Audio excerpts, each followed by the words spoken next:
Yes আর no আমি শুনবো না, শুধু আমি বলতেছি, পরবর্তীতে একটু কথাগুলো ভেঙে দেওয়ার চেষ্টা করব। ঈমান আমল এই দুইটাকেই আমরা কি মনে করি ইসলামের অন্তর্ভুক্ত। 3 নম্বরে যারা একটু জ্ঞানী গুণী, তারা ব্যবসা বাণিজ্য করে, তারা মুআশারাতকেও কি করে দিনের অন্তর্ভুক্ত মনে করেন। তাহলে 3টা মানলাম। 4 নম্বর হলো যারা আলেম ওলামা আছে, বিশেষ করে পীরের লাইনে আছে, তারা আখলাক খলকিয়াতেও দিনের অংশ মনে করে। তাহলে 4টা মনে করলাম। আরো 2টা কি বাকি আছে না নাই? 2টার মধ্যে একটা হলো মুআশারাত আর একটা হলো সিয়াসাত। এই 2টা বিষয় খুবই অবহেলিত। কথা কি বুঝতেছেন সবাই? সর্বসাধারণ আমরা যারা আছি কয়টাকে ইসলামের অন্তর্ভুক্ত মনে করি? 2টা।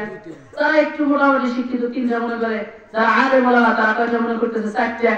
যারা সর্বসাধারণ মধ্যে সবাই আছে 2টা খুবই অবহেলিত রাখছে। কিন্তু হ্যাঁ, এই 2টাকে যদি কেউ ত্যাগ করে সে মুসলমান হতে পারবে না। আমার কথা বুঝতে পারছেন? মুসলমান হওয়ার জন্য শর্ত ইসলামের এই 6টাকেই মানতে হবে। ইসলামের কোন একটা বিধান, কোন একটা অপশন যদি কেউ বাদ দিয়ে দেয়, ইসলাম অন্তর্ভুক্তই মনে না করে, তাহলে সে মুসলমান থাকতে পারবে না। ভাই একটু খেয়াল করেন, তার মধ্যে একটা হলো মুআশারাত আর একটা হলো কি সিয়াসাত। আমি শুধু মুআশারাতের কথা বলবো। সেই আয়াতটা তেলাওয়াত করেছিলাম। মুআশারাত অর্থ সুসম্পর্ক স্থাপন করা। সুসম্পর্ক না থাকার কারণে মারামারি, কাটাকাটি, একে অপরের হক নিজে খেয়ে ফেলা, আরেকজনের হক আত্মসাৎ করা, এটা শুধুমাত্র সুসম্পর্কের বিধিবিধান না জানার কারণে, না মানার কারণে, ওই বিধিবিধানগুলোকে আমাদের জীবনের সাথে না ফিট করার কারণে আমরা সুসম্পর্ক ধ্বংস করে দিতেছি। ঠিক কিনা বলেন? আজকে আমাদের মধ্যে সুসম্পর্ক নষ্ট হতেছে কেন? কি কারণে নষ্ট হইতেছে এটা আগে আমাদের জানতে হবে। আল্লাহ যে বিধান দিয়েছেন মুআশারাত, একে অপরের সুসম্পর্ক স্থাপনের যে পদ্ধতি, সেই পদ্ধতিটা আমাদের মধ্যে নাই। দেখেন নাই, 100 জন আলেম যদি দাঁড়া করান, 100 জন আলেমের মধ্যে কয়েকজন আলেমের মধ্যে সুসম্পর্কের বিধানগুলো বাস্তবায়ন আছে? এটা আমি দেখতে চাই। আছে বলেন?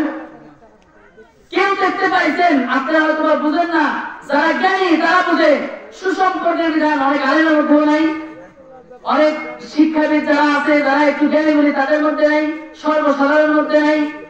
এখন সুসম্পর্ক মা বাবার সাথে সর্বপ্রথম নাই। সর্বপ্রথম সুসম্পর্ক মা বাবার সাথে নাই। মা বাবার আগে আল্লাহর সাথে আমার সুসম্পর্ক করার কথা ছিল, আল্লাহর সাথে নিবিড় সম্পর্কের কথা ছিল। তো আল্লাহর সাথে আমার নিবিড় সম্পর্ক নাই।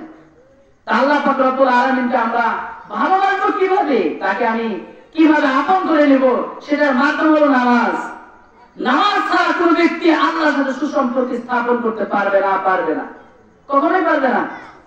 যে ব্যক্তি আল্লাহর সাথে সুসম্পর্ক করতে পারে ওই ব্যক্তি 5 ওয়াক্ত নামাজ পড়বেই, আমিন, ইশরাক, তাহাজ্জুদ সেটাও করবে, রাত্রিবেলা সে সিজদায় লড়ে থাকবে, আল্লাহর সাথে আলাদা সম্পর্ক স্থাপন করবে, আল্লাহর সাথে আলাদা সম্পর্ক স্থাপন করবে।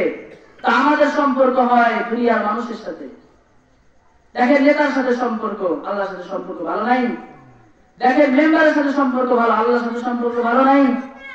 দেখেন স্ত্রীর সাথে ভালো সম্পর্ক, আল্লাহর সাথে সম্পর্ক ভালো নাই। অনেকে আছে সম্পর্ক অন্যের সাথে সম্পর্ক ভালো, ব্যবসা বাণিজ্যের সাথে ভালো সম্পর্ক, আল্লাহর সাথে সম্পর্ক ভালো নেই। ভাই বড় দুঃখজনক ব্যাপার। দুনিয়ার সব কিছুর চাইতে বেশি ভালোবাসতে হবে, সম্পর্ক ভালো থাকতে হবে কার সাথে? যার সাথে আমার সম্পর্ক ভালো, তার বিধিবিধান মানতে হবে না? বলেন, তার হুকুম মানতে হবে না? অবশ্যই মানতে হবে।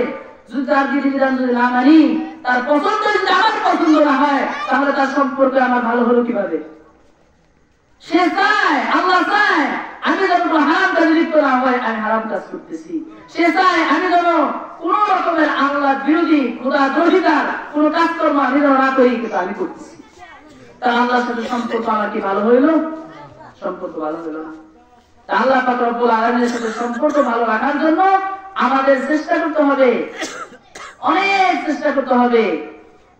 দেখেন আপনারা ইউসুফ জুলাইখার ঘটনা জানেন সবাই। ইউসুফ জুলাইখা, ইউসুফ আলাইহিস সালামকে জুলাইখা ভালোবাসে ইউসুফ যখন তরুণ তখন থেকে, আর ছোটবেলা থেকে, কিন্তু যখন তরুণ হয়েছে তখন তার প্রেম ভালোবাসা অন্তর আসছে।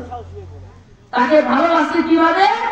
স্বপ্নে তাকে দেখেছিল যে ইউসুফের চেহারা, আজিজে মিশর, তার চেহারা দেখার কারণে সে তার নিজের স্বামীর সাথে ঘর সংসার করেছে, কিন্তু শারীরিক মেলামেশা করেন নাই। নিজের স্বামীর সাথে মেলামেশা করেন নাই, কারণ তার অন্তরের ভিতরে আছে ইউসুফ আলাইহিস সালামের ভালোবাসা। এই জন্য স্বামীকে সে কি করেছে, সব দায়িত্ব পালন করেছে, কিন্তু এক বিছানা ঘুমায় নাই, এক বিছানা ঘুমান নাই। এইরকম ভালোবাসছে কাকে? ইউসুফ আলাইহিস সালামকে। যখন ইউসুফ আলাইহিস সালাম নবী হয়েছেন, বয়স্ক হয়ে গেছে, এই দিকটা জুলেখা বুড়ি হয়ে গেছে, কিন্তু নবীর প্রেম তার অন্তর থেকে যায়নি, ভালোবাসা যায়নি। যখন অন্ধ হয়ে গেছে, অন্ধ হওয়ার পরে তার যৌবন হারিয়ে গেছে, তারপর যখন আল্লাহ পাক রব্বুল আলামিনের মহিমা আসছে যে হায় হায়, জুলেখা আমার নবীর জন্য এত মহব্বত, এত ভালোবাসা, আমি তাহলে তার যৌবন, তার সবকিছু আবার ফিরে দেই। আল্লাহ ফিরে দিতেন, সুবহানাল্লাহ বলেন, সব ফিরে দিছে। ফিরে পাওয়ার পরে সে যখন বুঝতে পারছে আমার যৌবন, আমার চক্ষু, আমার হায়াত আল্লাহ আমার ফেরত দিছে, তার মানে আল্লাহ তাআলা আমাকে কত বেশি ভালোবাসে, তখন সে নবীর প্রেম ভালোবাসা ভুলে গেছে। সুবহানাল্লাহ বলেন। তাকে যখন জিজ্ঞাসা করা হয়েছে, এখন নবীকে আর শোনাই দাও না, নবীর কথা বলো না, কারণ কি? তখন সে বলতেছে আমি এতদিন ভুল পথে ছিলাম। সুবহানাল্লাহ বলেন। আসলে নবীর প্রেম কি? আমার আসল প্রেম তো আল্লাহর সাথে। আমার আল্লাহ আমাকে সৃষ্টি করেছে, যখন আল্লাহকে সে চিনতে পেরেছে, তখন নবীকে ভুলে আল্লাহর ইবাদত বন্দেগীতে মশগুল হয়ে গেছে। আসল যে ঘটনা, এটা তো আমরা জানি না।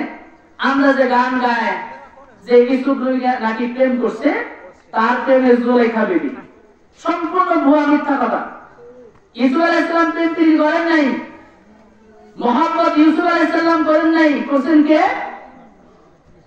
মহব্বত করেছেন জুলেখা। সেই মহব্বতের খাতিরে আল্লাহ পাক রব্বুল আলামিন জুলেখার সব ফেরত দিয়েছেন। তিনি ভালোবাসা পেয়ে গেছেন কার? আল্লাহ। তখন সে আল্লাহকে আর ভুলতে পারেননি। এখন আমরা আল্লাহর সাথে সুসম্পর্ক যদি হয়ে যায়, দুনিয়া আমাদের জন্য তুচ্ছ হয়ে যাবে, এই দুনিয়াকে আর আমাদের ভালো লাগবে না। কি বলেন? আল্লাহর সাথে সম্পর্ক স্থাপন করতে পারবো না ইনশাআল্লাহ।